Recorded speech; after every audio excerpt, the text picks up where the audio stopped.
ఇక్కడ విచ్చేసిన పాత్రికేయ మిత్రులందరికీ హృదయపూర్వక నమస్కారాలు తెలియజేస్తూ బీసీలకు సంబంధించిన 5 ప్రధాన అంశాల సాధనే 5 ప్రధాన డిమాండ్ల సాధనే లక్ష్యంగా ఈ నెల 22వ తేదీన అంటే వచ్చే ఆదివారము మధ్యాహ్నము 2 గంటల నుండి 5 గంటల వరకు గుంటూరు విజయవాడ మార్గ మధ్యలో నాగార్జున యూనివర్సిటీ ఎదురుగా ఉన్న పూలే అంబేద్కర్ మండల్ కర్పూరి ప్రాంగణంలో భారీ బహిరంగ సభ బీసీవై పార్టీ ఆధ్వర్యంలో నిర్వహిస్తున్నాము. ఈ భారీ బహిరంగ సభ యొక్క ప్రధాన ఉద్దేశము ఎజెండా గత అనేక దశాబ్దాల కాలం నుండి బీసీలకు సంబంధించిన ప్రధాన అంశాల సాధన కోసము, అదేవిధంగా ఈ ఉద్యమానికి భవిష్యత్తు కార్యాచరణ ప్రకటించడం కోసం ఏర్పాటు చేయడం జరిగింది. ఈ 5 ప్రధాన డిమాండ్లు తీసుకుంటే ముఖ్యంగా బీసీలకు సంబంధించిన రక్షణ చట్టాన్ని వెంటనే అమలు చేయాలని, అదేవిధంగా ఆంధ్రప్రదేశ్ రాష్ట్ర రాజధాని నిర్మాణంలో బీసీల యొక్క భాగస్వామ్యము, అదేవిధంగా కనీసము రాజధాని ప్రాంతంలో బీసీల అభివృద్ధి కోసము, బీసీల యొక్క ఏదైతే భవనాల నిర్మాణం కోసము, బీసీ పెట్టుబడిదారులు పారిశ్రామికవేత్తలకు అభివృద్ధిలో భాగస్వామ్యం కోసం కనీసము 1000 ఎకరాల కేటాయింపు చేయాలి అనే డిమాండ్తో పాటు అనేక దశాబ్దాల కాలం నుండి పెండింగ్లో ఉన్న విద్యా ఉద్యోగ స్థానిక సంస్థల ఎన్నికల్లో బీసీలకు 44% రిజర్వేషన్లు కల్పించాలి. మరీ ముఖ్యంగా సమగ్ర కులగణన చేపట్టాలి. సమగ్ర కులగణన చేపట్టి బీసీలకు 44% రిజర్వేషన్లు అమలు చేసిన తర్వాతే వచ్చే స్థానిక సంస్థలు వెళ్ళాలి అనే డిమాండ్తో పాటు బీసీ కార్పొరేషన్లకు సంబంధించి ఖచ్చితంగా నిధులు కేటాయించి ఈ బీసీ కార్పొరేషన్లు బీసీ సామాజిక వర్గాలకు సంబంధించిన అభివృద్ధి చెయ్యాలి అనే ఈ 5 ప్రధాన డిమాండ్లతో బహిరంగ సభ నిర్వహించబోతున్నాము. దీనికి సంబంధించి గత 2025 సంవత్సరం డిసెంబర్ 11వ తేదీన విజయవాడలో 2 తెలుగు రాష్ట్రాల్లో ఉన్న బీసీ పెద్దలతో కలిసి బీసీ మహాసదస్సు పేరుతో చర్చించి ఈ నిర్ణయం తీసుకోవడం జరిగింది. ఈ సమావేశానికి సంబంధించి, ఈ బహిరంగ సభకు సంబంధించి ఇప్పటికే ఏర్పాట్లు పూర్తి స్థాయిలో జరుగుతున్నాయి. వచ్చే సభకు హాజరయ్యే వాళ్ళకు సంబంధించిన కావాల్సిన మంచినీటి సౌకర్యము, ఆహార సౌకర్యము, అదేవిధంగా మిగిలిన అన్ని సౌకర్యాలు కూడా ఏర్పాటు చేయడం జరిగింది. అయితే బీసీ సింహగర్జన బహిరంగ సభ ప్రకటించిన తర్వాత అప్పటి వరకు బీసీల సమస్యల పైన కానీ, రిజర్వేషన్ల అంశం పైన కానీ, రక్షణ చట్టం గురించి కానీ, అదేవిధంగా రాజధానిలో బీసీలకు సంబంధించిన వాటా గురించి కానీ ఎక్కడా స్పందించని ప్రభుత్వము అనేక రకాలుగా ఈ ఉద్యమాన్ని, ముఖ్యంగా ఈ బహిరంగ సభను అడ్డుకోవాలి, నిర్వీర్యం చేయాలి అనే దానిపైన అనేక కుట్రలు చేశారు.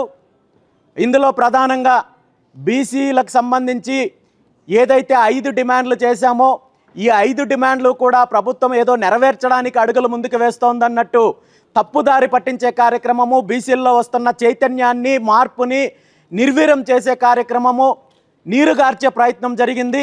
దాంతోపాటు ఏదో ఒక రకంగా ఈ బహిరంగ సభ జరిగితే బీసీలలో చైతన్యం వస్తుంది, మార్పు వస్తుంది, బీసీలో ఐక్యంగా ముందుకు వెళ్ళే పరిస్థితి ఉందనే ఉద్దేశంతో ఈ సభ జరగనివ్వకుండా కూడా ప్రభుత్వం అనేక రకాలుగా కుటిల యత్నాలు, ప్రయత్నాలు, కుట్రలు చేయడం జరిగింది. ముఖ్యంగా పోలీస్ డిపార్ట్మెంట్ ద్వారా ఈ సభకు అనుమతి రాకుండా అనేక రకాలుగా అడ్డుకునే ప్రయత్నం చేశారు.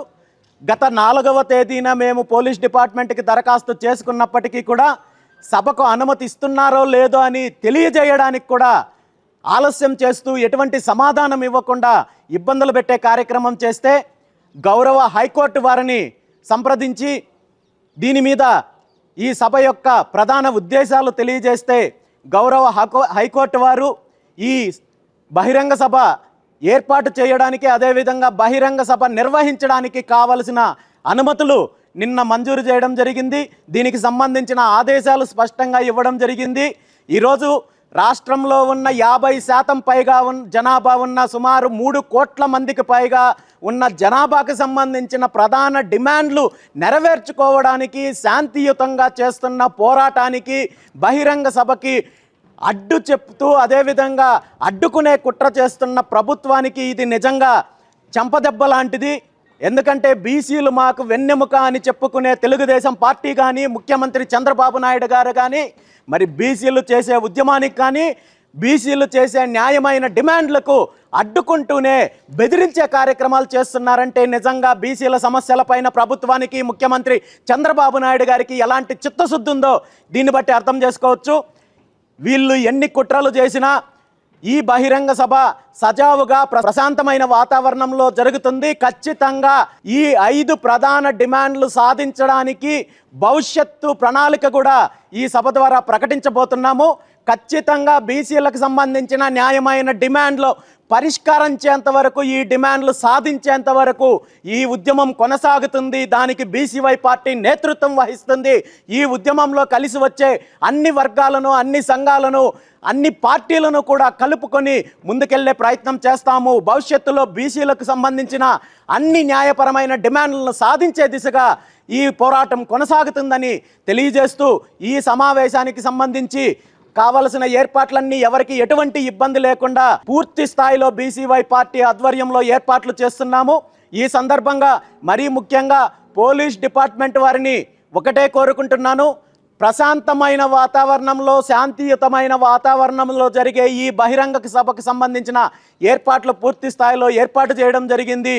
దాంతోపాటు అసాంఘిక శక్తులు ఈ సభలకు సంబంధించి కానీ వేరే రకంగా కుట్రలు చేసే అవకాశం ఉందనే సమాచారం మాకుంది. కాబట్టి పోలీస్ డిపార్ట్మెంటు దీనికి సంబంధించి శాంతి భద్రతలను పరిరక్షించాల్సిన బాధ్యత ఉందని చెప్పి ఈ సందర్భంగా తెలియజేస్తూ, ఈ సమావేశం యొక్క ప్రధాన ఎజెండాతో పాటు బహిరంగ సభ మొదలవ్వక ముందు ఇక్కడ జరిగే సాంస్కృతిక కార్యక్రమాలు, సాంఘిక కార్యక్రమాలలో ప్రధానంగా ఒక చారిత్రాత్మకమైన కార్యక్రమం చేస్తున్నాము. అదే శ్రీకృష్ణ జాంబవతుల కళ్యాణోత్సవము.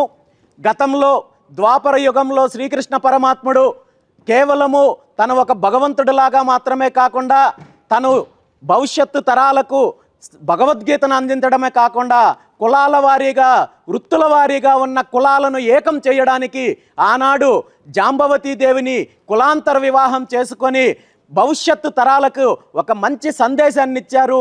సాంఘికంగా, సామాజికంగా అన్ని వర్గాలు ఏకమయ్యి ఐక్యతతో ఎలా ఉండాలి అనే సందేశం ఇచ్చారు. కాబట్టి అలాంటి ఒక మహోన్నతమైన చారిత్రాత్మకమైన కార్యక్రమము మధ్యాహ్నం 2 గంటల ప్రాంతంలో అంగరంగ వైభవంగా శ్రీకృష్ణ జాంబవతుల కళ్యాణోత్సవంతో పాటు కులాలకు సంబంధించిన గ్రామ దేవతలు కావచ్చు, కుల దేవతలకు సంబంధించిన ఆరాధన, పూజా కార్యక్రమం ఉంటుంది. కాబట్టి ఈ కార్యక్రమంలో 2 తెలుగు రాష్ట్రాల్లో ఉన్న ప్రజలందరూ బీసీలతో పాటు ఈ 2 తెలుగు రాష్ట్రాల్లో రాజకీయ దోపిడీని అరికట్టాలి, ప్రత్యామ్నాయ ప్రభుత్వం కావాలి, ప్రజా ప్రభుత్వం కావాలి, ఈ 2 తెలుగు రాష్ట్రాలు అభివృద్ధి చెందాలి, మార్పు కావాలనుకునే అన్ని వర్గాలు కూడా ఈ కార్యక్రమానికి మద్దతు ఇచ్చి ఈ కార్యక్రమంలో పాల్గొని ఈ కార్యక్రమాన్ని విజయవంతం చేయడంతో పాటు భవిష్యత్తు యొక్క పోరాటానికి మద్దతు తెలుపుతారని చెప్పి కోరుకుంటూ, మరీ ముఖ్యంగా ఈ కార్యక్రమం యొక్క ఒక పవిత్రమైన ఆశయంతో చేస్తున్న కార్యక్రమం కాబట్టి